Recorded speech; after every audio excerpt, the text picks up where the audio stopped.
Hey guys, hi. This is Rebecca Banks checking in from Brooklyn in the Flatbush. Tonight I am actually today I'm celebrating my daughter's 7th birthday. So in honor 7th birthday. So in honor of that, I am making her favorite dish, which is a roasted chicken.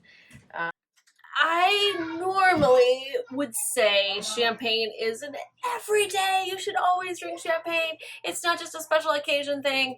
But tonight I'm opening a bottle of champagne because it's my daughter's birthday and we all need a bottle of champagne. I'm sorry, a glass.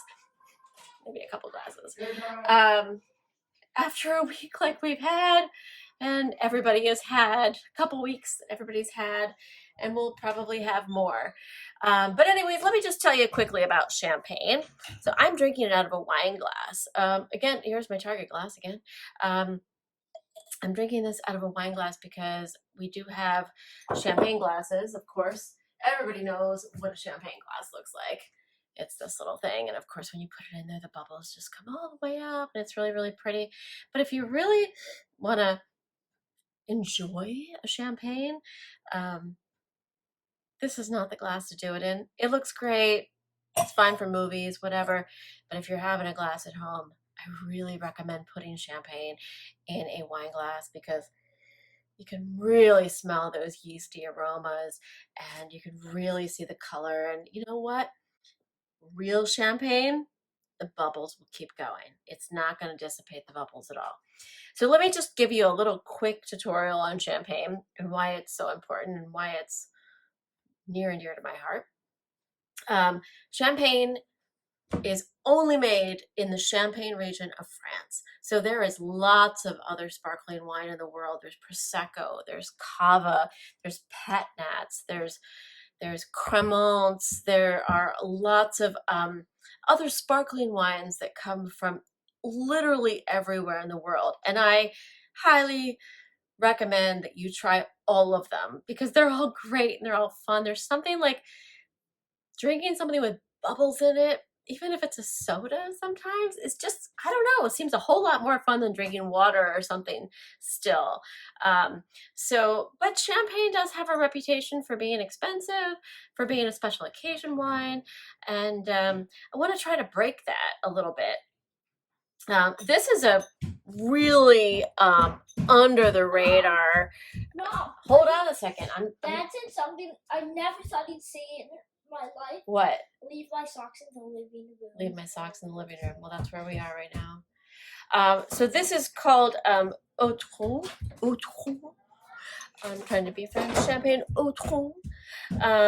Extra Brut. Premier Cru. 12.5% alcohol.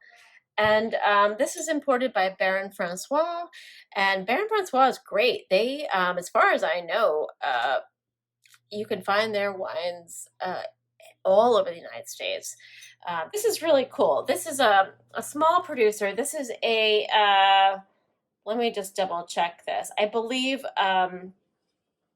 they buy some of their fruit and also myself négociant manipulant. So it's somebody who may own some of their own vineyards, buy some of their fruit from other producers, and then they manipulate the grapes. So they're making wine or champagne from various producers. So NM, which is the most common thing you'll find on a bottle of champagne, Veuve Clicquot, Krug, Tanger, Bollinger. These are all NM, Négociant. A grower champagne, which would be RM, Récoltant Manipulant, is a winemaker who, and this is common in every other part of France, but they own their own vineyards. They make their wine from their own vineyards. They don't buy any fruit from somebody else. So this is also extra brut. So what does that mean? It means extra dry, which it's dry. So extra brut means it's the normal level of sugar in a champagne would be brut, which would be between like 6 and 9 grams of residual sugar, or residual sugar or added sugar. Extra brut means there's less than that. So there's about anywhere from 3 to 6 grams of sugar that's in this wine. So it's going to feel maybe noticeably drier on your mouth. So somewhat crisp and very higher acid. And Premier Cru just refers to the vineyards where the grapes are grown. So it's only coming from Premier Cru vineyards. So these grapes are from sites that are considered to be somewhat better than other vineyards. This is a blend of the typical grapes that you'll find in Champagne. It's about 40% Pinot Noir, 40% Pinot Meunier, which is a grape that's pretty much only found in Champagne. And then, let's see, that's 80, then 20%, my math, my third grade math levels are 20% Chardonnay. So usually what you'll find, the main grapes in Champagne are Pinot Noir and Chardonnay, which you'll find in Burgundy, and Pinot Meunier. There are some other grapes that you'll find, but they're very seldom listed on the back label or even in any kind of description. But they are there. But these are the 3 main grapes that you're going to find in Champagne. The reason why Champagne is so expensive, it's from a very small region, of which, if it's Prosecco, you can't call it Champagne. If it has bubbles in it, it can only be a Champagne if it's from that Champagne region. This wine, by the way, retails for about $30, which is actually a really, really great deal. They're not widely distributed. It's mostly for restaurants. There may be a few wine shops where you could find this. Again, I mentioned this in the first one, winesearcher.com is a great resource. There's a free site and then there's an extra site. You can usually find a wine shop near you that will deliver or you could pick up from. Winesearcher.com.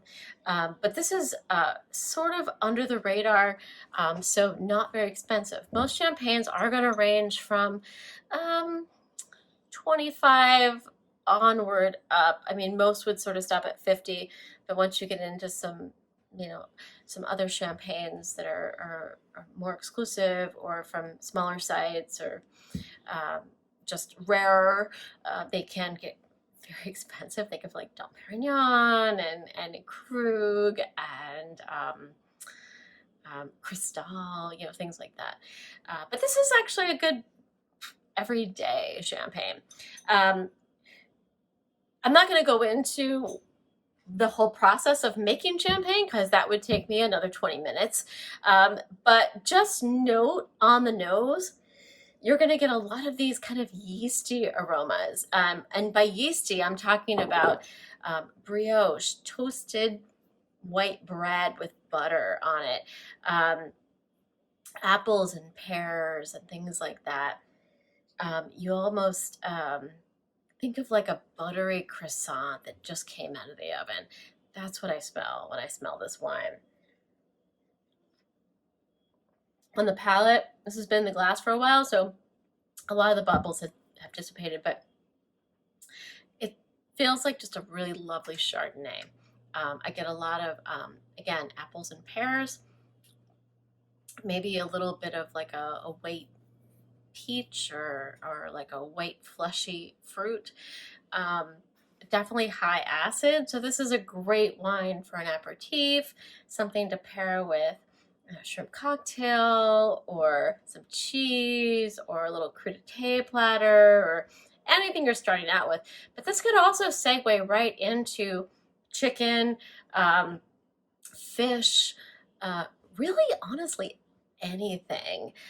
This wine, I wouldn't veer into red meat, steak, things like that, but there are champagnes, especially rosé, Blanc de Noirs, which are champagnes that are only made from the red grapes, like Pinot Noir and Pinot Meunier,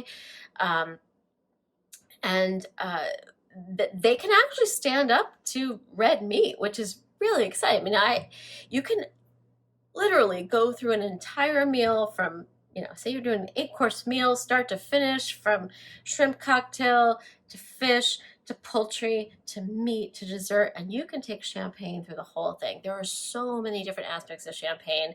I'm never going to do it justice in 10 minutes and 54 seconds. This is my longest post ever. But champagne, really, you can't put a time limit on that, right? So anyways, enjoy your weekend, enjoy your wine, whatever you're drinking, and let me know if you have any questions. I'm gonna start to try to post some links on here, where you can find these wines, maybe some maps. I really want to get some more information out, because me talking is one thing, but it's not enough. So if you have any questions, let me know. I'm happy to get back to you. Have a great weekend and stay healthy and stay safe.